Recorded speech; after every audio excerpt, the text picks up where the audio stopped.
money, his hands in his pocket. Without these fly by. Hey guys, Dilby here. Welcome back to the channel. Hope you're doing good.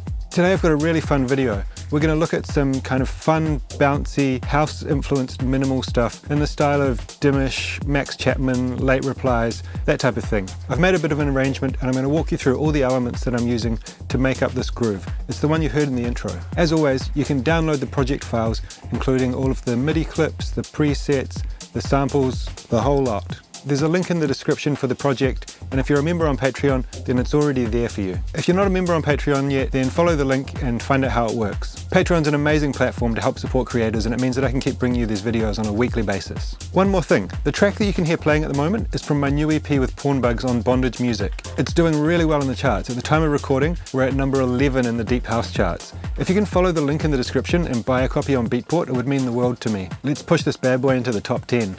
Alright, enough of that. Let's get into Ableton and check out this groove.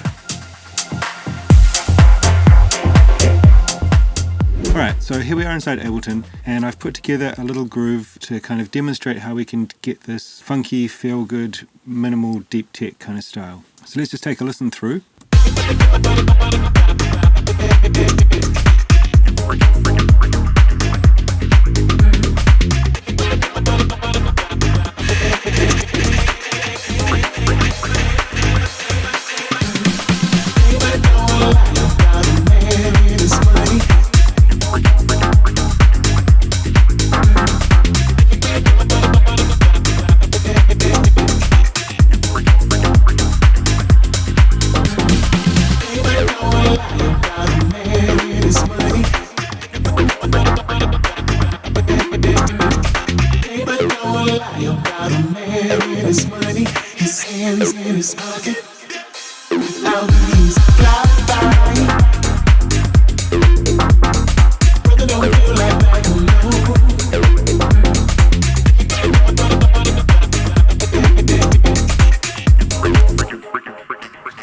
Cool.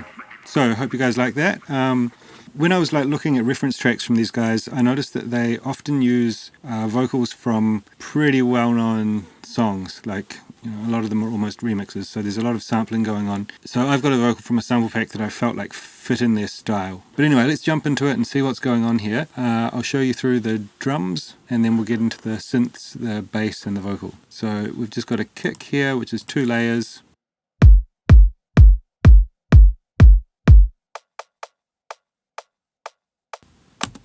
Pretty simple, and together that sounds like this. So it's just it's like a nice tight kick with some good sub in it. Okay, in the claps we've got a clap,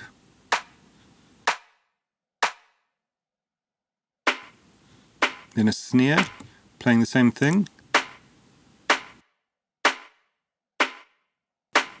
So that just kind of helps to really fill out the spectrum there. The snare is kind of more dominant in terms of the tone, but the clap adds a bit of width and kind of a bit more snap to the whole sound. Then we've got this groove clap.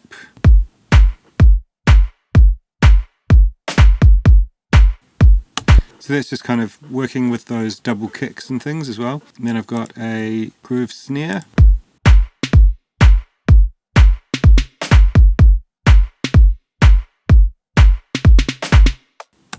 So you can see as these layers build up, it all kind of really starts working together, and it's all kind of playing off each other, call and response style. There's nothing super fancy going on with the sound design here. It's mainly about the programming of the MIDI and getting one hit to play and another to kind of respond to that to create this groove. And that's going to be a common theme throughout.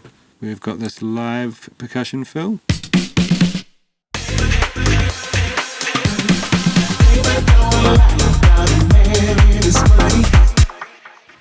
Now moving on to the hats. So we've got this noisy hat,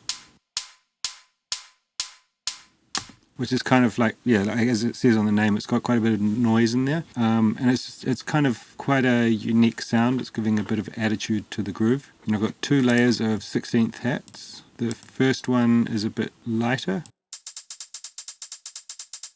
The next one is a bit tighter. Hence the naming. Together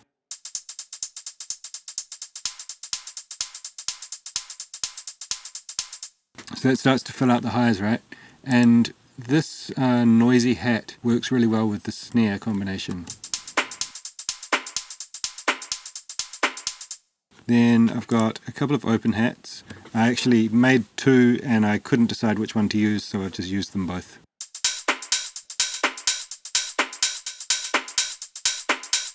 Let's have a look at the MIDI from that. So it's just playing on the offbeats, then with some groove kind of hits in there to just make it a bit more interesting and make it work with all the other elements. So if I just play that with the claps and the kick.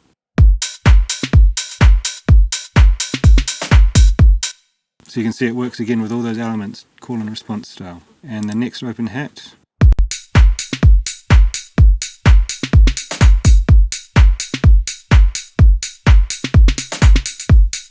So that one's a bit more straight, but it's got this nice fill at the end of the loop. Then we've got this extra hat, which is just a loop from my sample pack. The main thing that I've done is quantized it to 16th, and then added this swing, which is one of Live's built-in swing templates, and that's just quite a strong 16th groove. So let's hear all those drums together.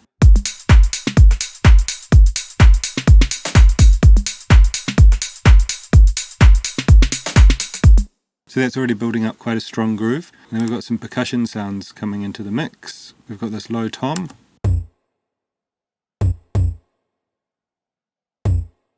Which is just a basic tom sound. I've tuned it to the key of the track and then added on some bit crushing. So I'll take off the bit crushing.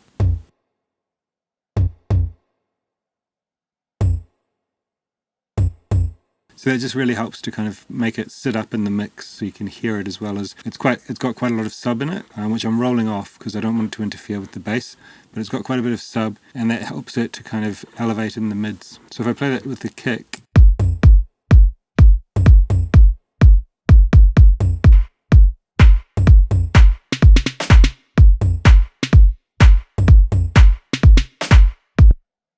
then we've got this skippy groove, which is just a loop from my sample pack, and I've pulled in the envelope to make those hits tighter, and then I'm using a tantra to make it a bit glitchy. So I'll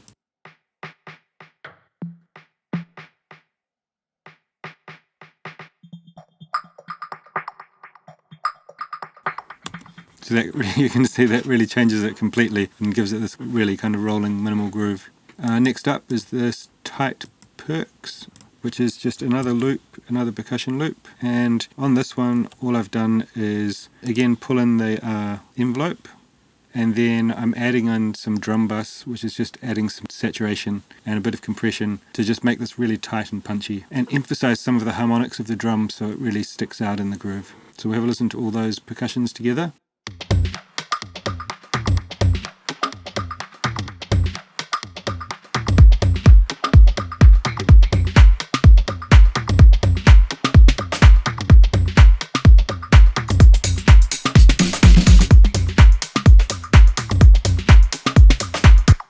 So you can see, even just with the drums, without anything else going on, it's already like quite a strong groove with a lot of personality. And everything is grooving, call and response, working together to make it kind of more than the sum of its parts. So let's have a look at the bass line. The bass is made from Diva. So this is based on one of the templates, Mini Mono, and I've just sound designed this. It's just two square waves, and it's playing one an octave below, one an octave above. Then we've got a tight filter envelope with quite a bit of resonance, and there's also some filter automation on the keyboard. So what that means is when notes are higher, the filter is going to open more. So let's have a listen to that.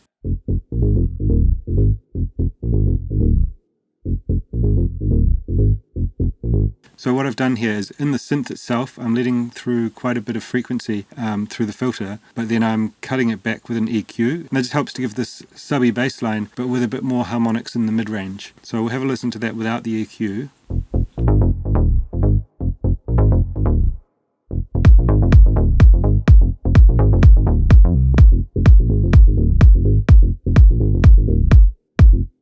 So that gets more of the sound I want. If I didn't use this and I tighten it up here,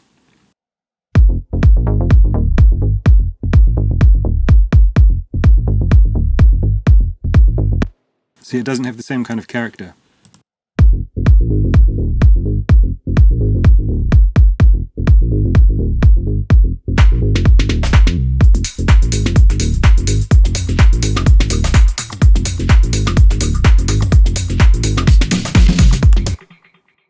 Cool. So together with the drums, the bass really starts to kind of create some intense energy and quite a fast-paced groove. Let's have a look at the MIDI here. So what are we doing? So we're in the key of F, and basically we're just kind of like rolling up and down. It's repeating. In the kick pattern, there's a double kick here, so I've taken out the bass notes. And on the final fourth bar, I'm playing these notes up an octave, and they're overlapping, which is going to create a glide. So let's have a listen to that by itself.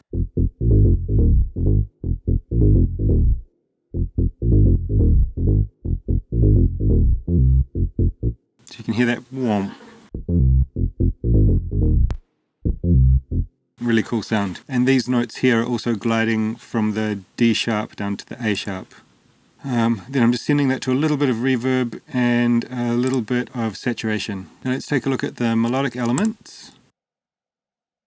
So I've got this Wurlitzer chord. Have a look at the MIDI here. So that is playing an F down an octave, F up an octave, and then a seventh. So that's actually what you call a power chord. Then on the second bar, I've just taken the root note here down 2 semitones. It's still going to be like harmonically sound, and this is just going to kind of create a little bit of differentiation between the two chords. So let's have a listen to that.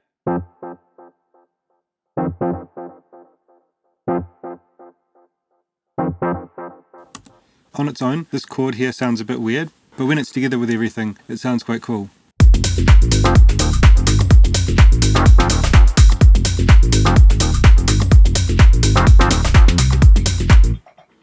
So this is just coming from an Ableton preset, the Whirly Classic Piano, and the device is electric, which is Ableton's quite shitty piano sound. But I'm doing a bunch of stuff to it to kind of beef up the sound. So I've got an amp, some chorus, a filter, a bit of EQ, compression, a bit of saturation, and some delay. So why don't I do the old take everything off and then turn it all back on.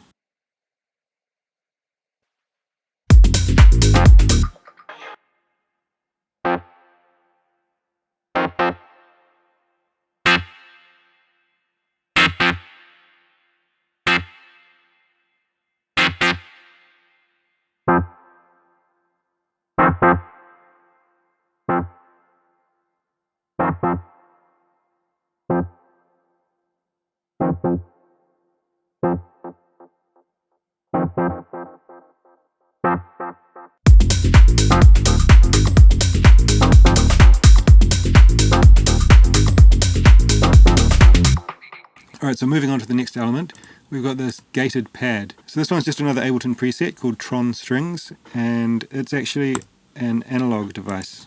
So let's have a look at what's going on here. Now the track above this is called Gate Trigger. What's happening here, I've got a MIDI clip playing 8th notes, and that's just playing a basic closed hat. So all that's doing is creating a trigger like a sidechain. In this case, instead of sending it to a compressor, I'm sending it to a gate. So what happens here is when the hat plays, it allows the audio through from this gate.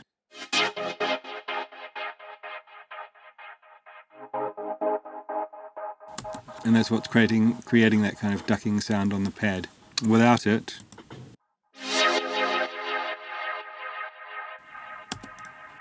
alright, so before that I've got a filter, some echo. So I'm going to leave the gate on because it's quite integral to the sound, but then I've turned everything else off so we can have a listen to the raw sound. So that filter is kind of adding a bunch of resonance and drive and creating a real character to the sound. Then some echo, which really just helps it to kind of extend out a bit longer. I've added a bit of reverb onto that echo, and these two echo taps are slightly out of time from one another, which just helps to make it nice and wide. Then I've got an amp. So again, that's more of a sound design thing, kind of really helping to shape the sound and make it nice and crispy. Chorus.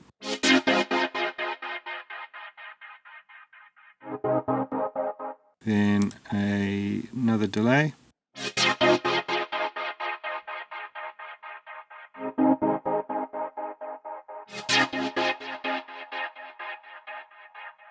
LFO tool, and an EQ.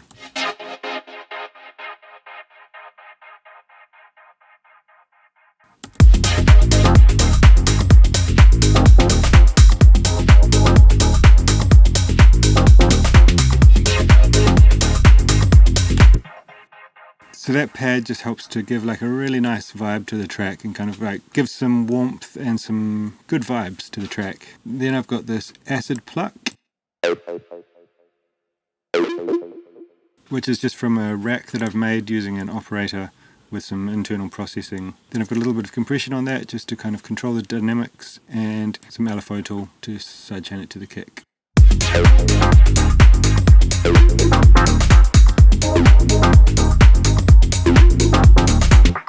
So you can hear that's kind of doing a call and response type thing with this Wurlitzer.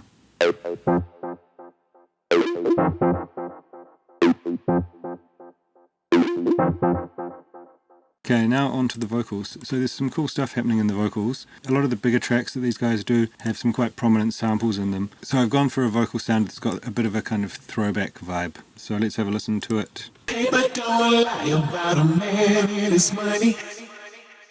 Cool. It's got this kind of like soul vibe to it. So on the processing, I've got an EQ, a compressor just to even out the dynamics, some saturation, and then some LFO tool and an echo. So we can have a listen to it without any processing. Hey, but don't lie about a man and his money. Now I've pitched it down. So if I pitch it back up. Hey, but don't lie about a man and his money. Now let's have a look with the processing. Hey, but don't lie about a man and his.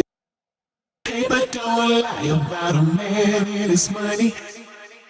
So that echo really helps to make it sit nicely in the track and kind of gives it a lot of atmosphere. Hey, but don't lie about a man and his money. Now the next bit I've got is just this again, duplicated onto the next track. Everything exactly the same, but I've put a tantra on the end, just with a glitch preset. And after the tantra, I'm just doing a bit of EQ to control the highs, as there's some kind of harsh resonances that are created.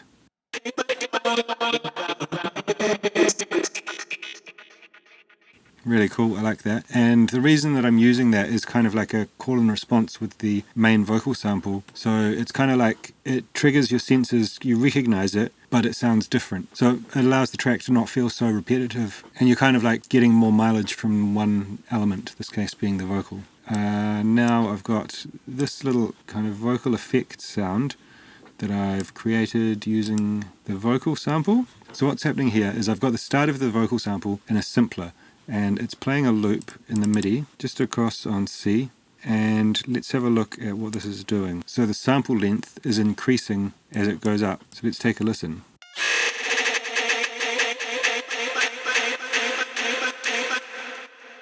So at the same time it's being sent to this big washy effects rack, so without that.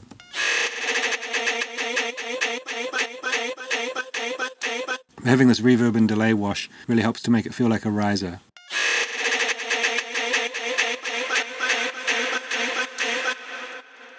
So having that kind of out of time really creates some nice tension, and because it's coming from a sound that we're familiar with already in the track, it really just fits in there nicely.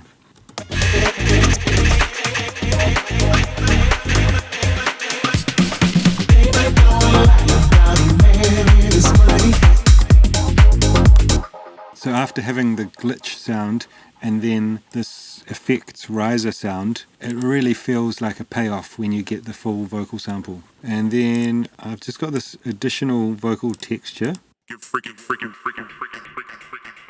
which is being using tantra to create it kind of glitchy without the tantra. So the other thing that I've done on here is I've used the envelope here, and instead of setting it to transient like I would normally do on percussion, I've set it to 16th notes. So that means that every 16th count, it's going to pull back the envelope and make this tight. So it almost gives it like a gate sound similar to this pad. So I'll take that off.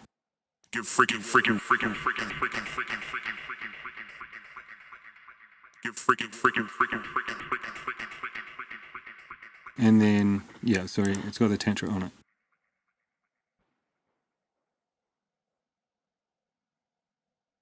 So if I take this off, Get freaky with it.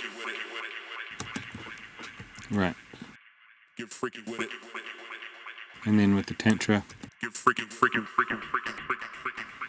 So the way I'm using that is really as a kind of another call and response to the main vocal hits. So this glitchy one and then this main one. Hey, but don't lie about a man and his money.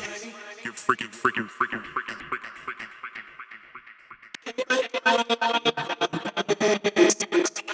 Get freaking, freaking, freaking, freaking, freaking, freaking.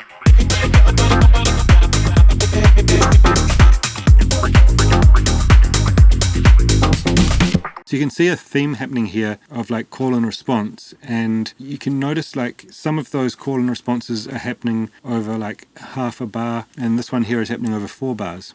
Then I've got a couple of little vocal shots. I've just put those into a simpler, playing MIDI, nothing too crazy.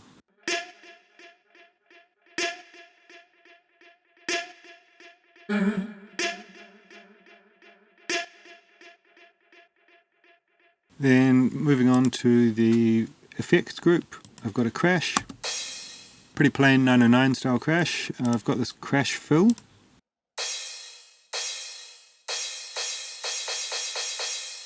Which just helps to kind of really create some tension at the drops. I've got a vocal sweep.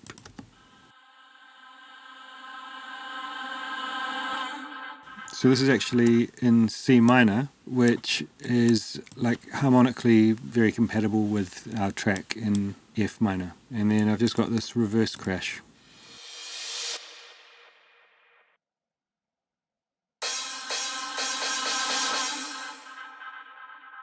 So nothing too crazy there because the track still wants to be quite understated. One other thing that I'll show you is this kick fill, which is quite a common thing in this style and really kind of creates something a bit different than the big tech house snare build.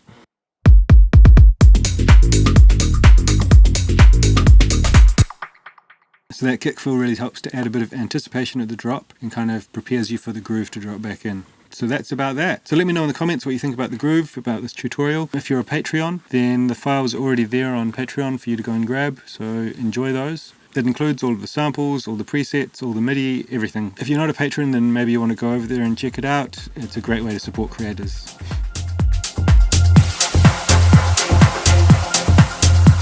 Alright guys, there you go. I hope you enjoyed that. It was super fun to make. I really like this style. It's kind of got an underground vibe, but still lots of feel-good flavor for the dance floor. The music's really bouncy and interesting, and it also allows you to incorporate a lot of creative techniques, which I like. If you enjoyed this video, then you're probably really gonna like this one, which I did on Archie Hamilton, Chris Stussy, Tommen kind of style.